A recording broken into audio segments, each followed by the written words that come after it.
Assalamu alaykum. Kitap o'qish munbiri avlodlar tor betiga xush keldingiz. Men Nuriya Rahman. Bugun men kentimiz, ya'ni Meniyada. Havo shundoq yaxshi, quyosh parlab turgan chiroyli bir kun bo'lib o'tadi. Fursatdan foydalanib, sirtqa chiqib, o'zingizlarga bir asar o'qib beray dedim. Qo'limda Abduqodir Jaloliddin shundoq degan nomli kitap. Bu kitapni Xalq Sahiya nashriyati 2012-yili nashr qilgan ekan. Mazkur kitapning tuzguvchisi Komil Qayyum degan kishi. Ilgari kitap o'qish munbirimizda bu kitapdan texi asarlarni o'qib bermadim. Shunga oldi bilan nashriyatdan degan bo'limni o'qiylik. Shuningda mazkur kitap haqida umumiy bir tushunchaga kelamiz. Xo'sh, nashriyatdan. Kitap o'qish ommaviy madaniyatning muhim bir mazmunini tashkil qiladi.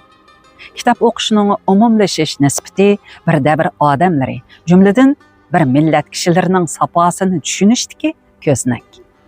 Bir millat yoki bir davr madaniyatining taraqqiyoti, avtorlar qo'shinining ko'lami va saviyasi, nashr buyumlarining miqdori bilan munosabatli bo'lib qolmay, yana o'qirmanlarning ko'lami va ularning qabul qilish iqtidori bilanmi azich munosabatli.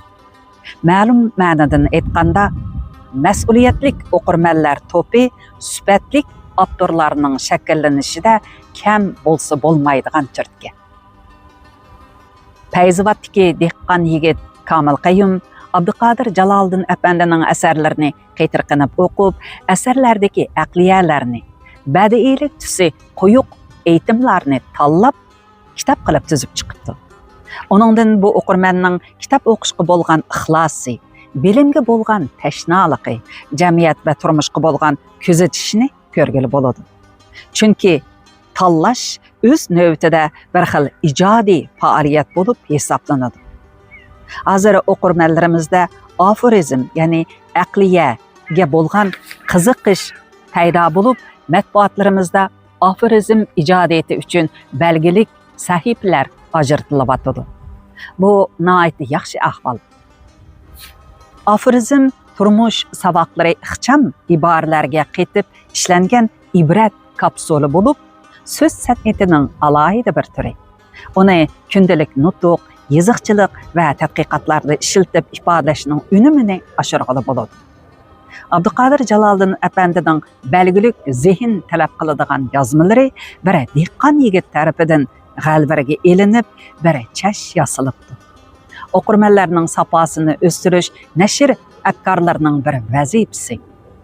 Yezi madaniyatini barpo qilishda asosiy qatlamlardagi yoshlarning kitob o'qish qizg'inligini o'stirish, bilim va uchurg'i bo'lgan zuqini oshirish, tutish qilishga tegishli muhim xizmatlarning biridir. Biz Komil Qayyum va shuningdek yoshlarning madaniyatga bo'lgan ishtiyoqiga ilhom berishni ko'zda tutib, Abduqodir Jaloliddin shundoq degan nomli kitobni o'qirmanlarimizga sunishni loyiq topdik. Mana bildinglar, mazkur kitobni bir dehqon o'qirman Abduqodir Jaloliddinning asarlarini o'qigandan keyin shuningdan aytdi esil terminlarni tanlab tuzib chiqqan. Bir necha temalarda tuzilibdi bu terminlar. Bugun oldi bilan inson, er va ayol degan temadagi bo'limni o'qib beraman. Bir nuqtani oldin eskartib o'tib ketay. Bu qarindishimiz Abduqodir Jaloliddinning asarlaridan ariyalarni tanlagan vaqtda nihoyatda aniq qilib shu ariyaningki qaysi asardan ilinganligi yoki qaysi kitobdan ilinganligi, qanchinchi batda ekanliklarini nihoyatda inchiklik bilan yozib qoldiribdi. Men bu yerlarini o'qimay o'tib ketaman. Xo'sh, boshlay. Inson, er va ayol. Xudoning go'zal va sog'lom badanni ato qilishi hamma boyliqni ato qilishning dal o'zidir. Odam mengisi fikr qilish, o'ylanish uchun yaralgan. Ko'z, quloq, qo'l qatorliq boshqa a'zolarmi o'ziga loyiq qudratga ega. Agar bularning hammasining qadr qimmatini to'nib, muvofiq rolini joriy qildira olgan bo'lsa, inson bolasiga nimalar nasib bo'lmaydi? Sog'lom vujud ato qilgan Xudo uni to'g'ri ishlatgan, o'z baxt saodatini izlash yo'lida sarf qilgan bandasiga nusratni ayarmi? Davomlashtiray. Uymu odamga o'xshab ketadigan narsa. U o'zidan tashqari dunyoga deraza orqali qaraydi. Uning odamlarga o'xshash tinib ketgan mangulik dunyolari bo'ladi. Uning ichida o'ltiradigan odam bo'lsa, uyning so'qib turadigan yuragi.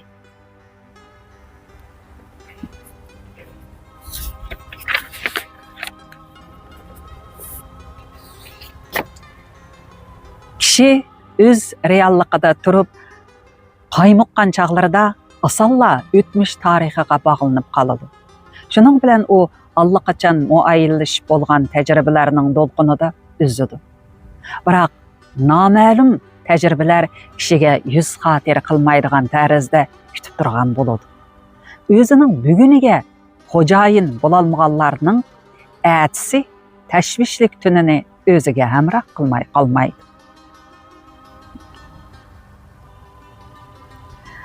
İnsanның şəxsiyyəti tənha buludu. Lekin insaniyyətçilik tənha bulmaydı. Şonlaşqa insan özüdün halqıb fəaliyyət qilishqa muhtaç. Bu məndən etqanda barlıq kişilər bir-birinin dostluğa arqılıq özlükini kengaytıdı və muşu kengaytışının üzlüksizlikdə ortaqlıqni yaratıdı. Mana bu təbii insanның ictimaiyliği.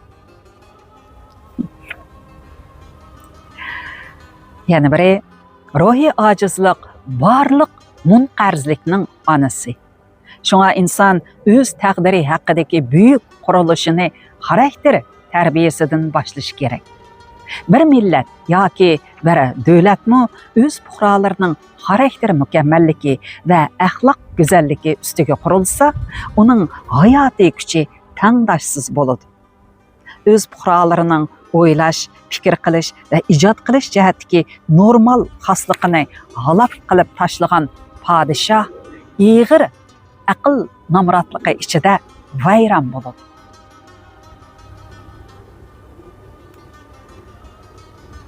Tabiat qonunlari va jamiyat qonunlari muqaddas qonuniyat ustiga dastlab turadi.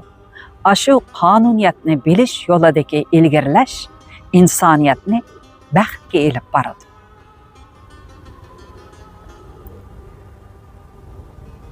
Adamның zuvlusida gunohdan iborat fani element bor.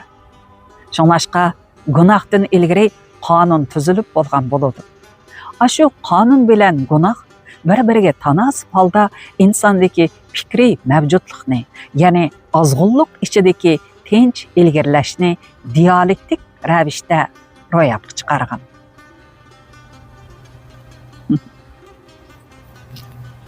Ya'ni biri insonlar bilish iqtidoriga ega. Ammo dunyo harakatda bo'lg'ashqa bilishning amaliyotga muvofiqligini amalga oshirishning qiyinligi kelib chiqqan. Shuning bilan bilish degan so'z bilmaydigan taraflarni bilish degan ma'noni bildiradigan bo'ldi. Insonlar olamga nisbatan xoslik bo'lish sifati bilan mukammal bilishning jarayonini mangu elib boradi.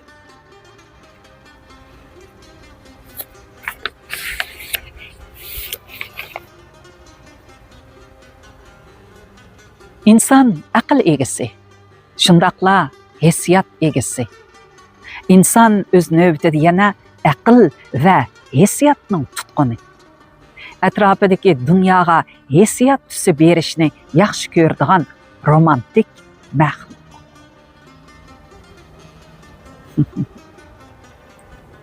Bu Abduqodir Jaloliddin maqollari kompyuter, suzuk dunyo, bekinma puhra degan maqolasidan ilingan ariya ekan. Yana biri o'zining tabiat hayat bilan bo'lgan munosabati shaklini mikro ko'z bilan ko'zatadigan odam uchun dunyo yangilikqa abadiy qarab mangan bo'ladi. Olamni o'zining nozik ishki sezimlardan ayirib tashlagan odam uchun dunyo mangulik ko'ni ritmning avjidagi naqshbandir.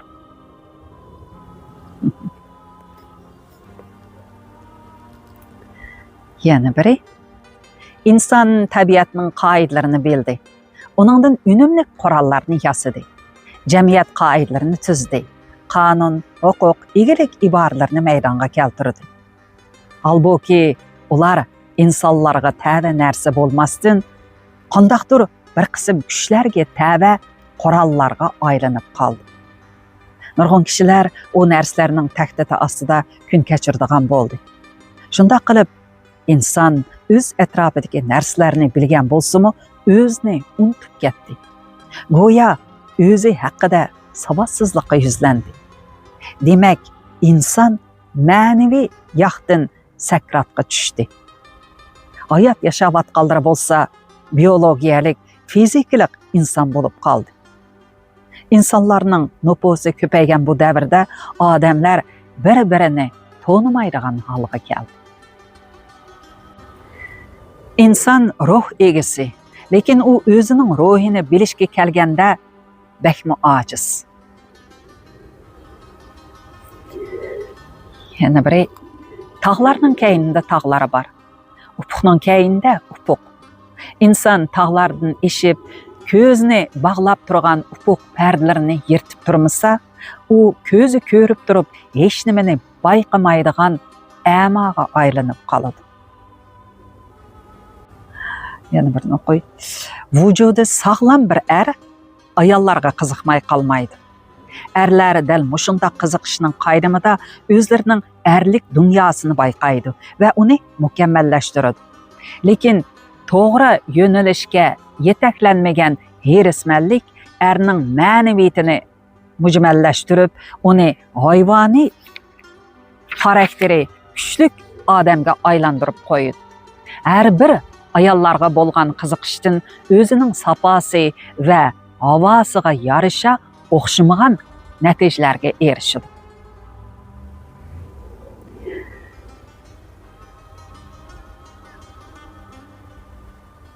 Yana biri, e'tiqodsizlikqa elib boradigan har qanday o'g'inish insonni mahkumlikqa duchor qiladi.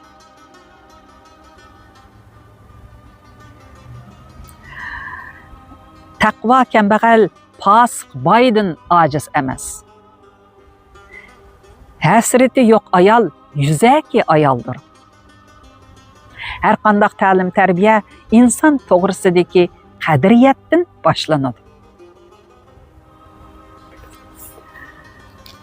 Yani biri, odamlarning o'z-o'ziga bo'lgan sevgisi nuqul odamning o'zi tili ko'rilmaydi. Odam tabiat bolasi bo'lgan ekan, uning sog'lom turmushi tabiatdagi har bir shay bilan ochiq yoki yoshirin holda bog'langan bo'ladi. O'zini haqiqiy sevgan inson atrofidagi mavjudotga dushmanlik bilan emas, balki mehr bilan qaraydi.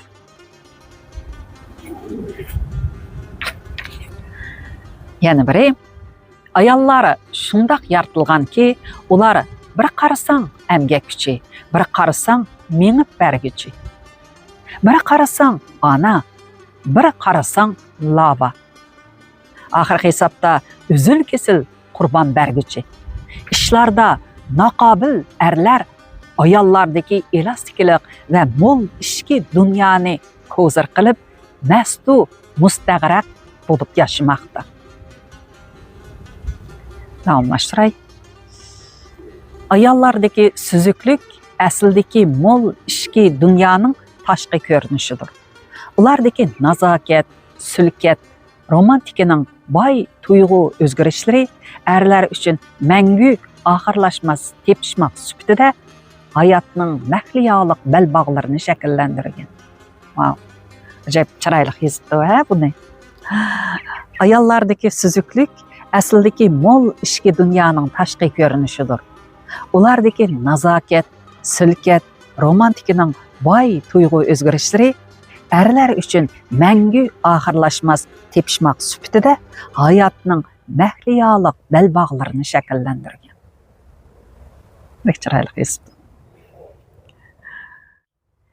Tarixning avtorlik huquqining yoshirin egisi ayollardan iboratdir.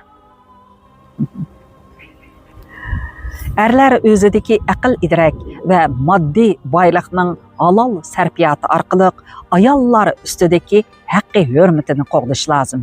Bo'lmasa, oxiri berib o'zlarimi tushkunlashadi.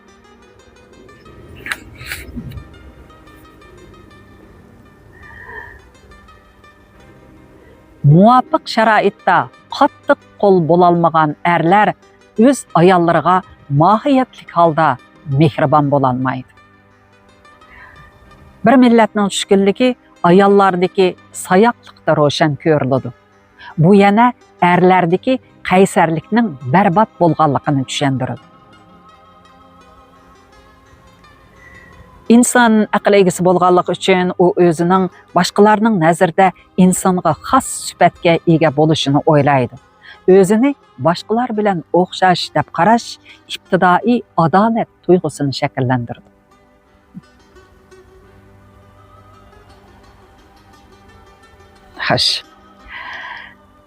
İnsan o'ziga ehtiyojli uyni barpo qilish bilan bir vaqtda o'ziga xos ma'naviy dunyoni qurib chiqadi.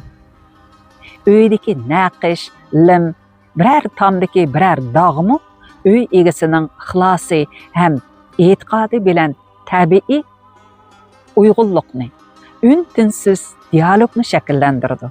Bu mohiyatda bir xil orombaxsh ruhiy gimnastika bo'lib, ruh ashu xil yo'l bilan rohatlanadi.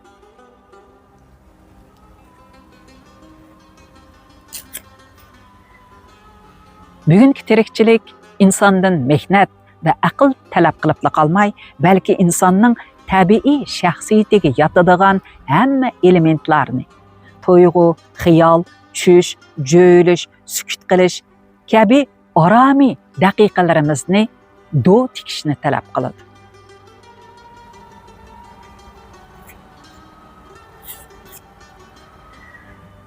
Insondagi eng yaxshi girim xuluq, mijoz, ruh. İnsan yosh vaqtida romantizmchi, o'ttir yoshda realizmchi, yashanganda tarixchi bo'ladi.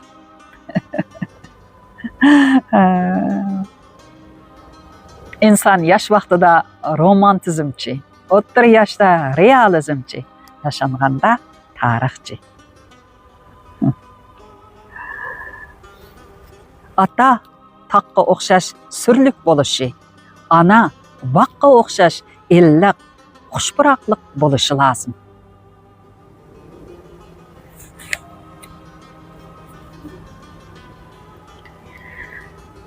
Bir millatning tushkunlashganligini ayollarning buzilishidan belgilab bo'ladi.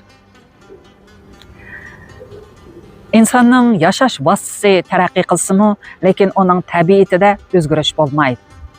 Agar uning tabiatida o'zgarish bo'lsa yoki taraqqiyot bo'lsa, uning zoti inson bo'lmay qoladi. Undaqda u burunqi insonlarga yot bir tabiatda yashashi kerak bo'ladi.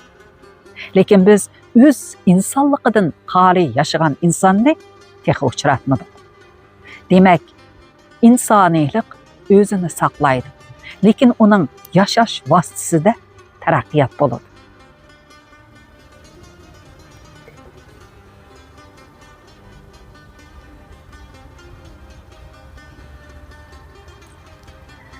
Adam o'zining turmush sharoitini o'zgartgan sari o'zimi o'zgarib boradi. O'zgargan eni aslidagi sharoitni inkor qiladi. İnsanlar qaysi qavmga tava bo'lishdan qat'iy nazar ularning zapchaslari o'xshash. Ularning hammasi o'rtaq bir tabiat bilan jahon hodislariga ibrat ko'zi bilan qaraya oladi. İnsanlar o'zlari tushunadigan lug'atlashgan til bilan so'zlashadi. Biroq ular yana qandaqdir o'zlari muayyanlashtirib bo'lolmagan g'oyib til bilan so'zlashadi. Bu tildeki sığın ve kölem insanlarning ijtimoiy o'zligidan nayt halqib ketgan. Dal mushu til insonlarni ko'rinmas rishtlar bilan bog'lab turadi.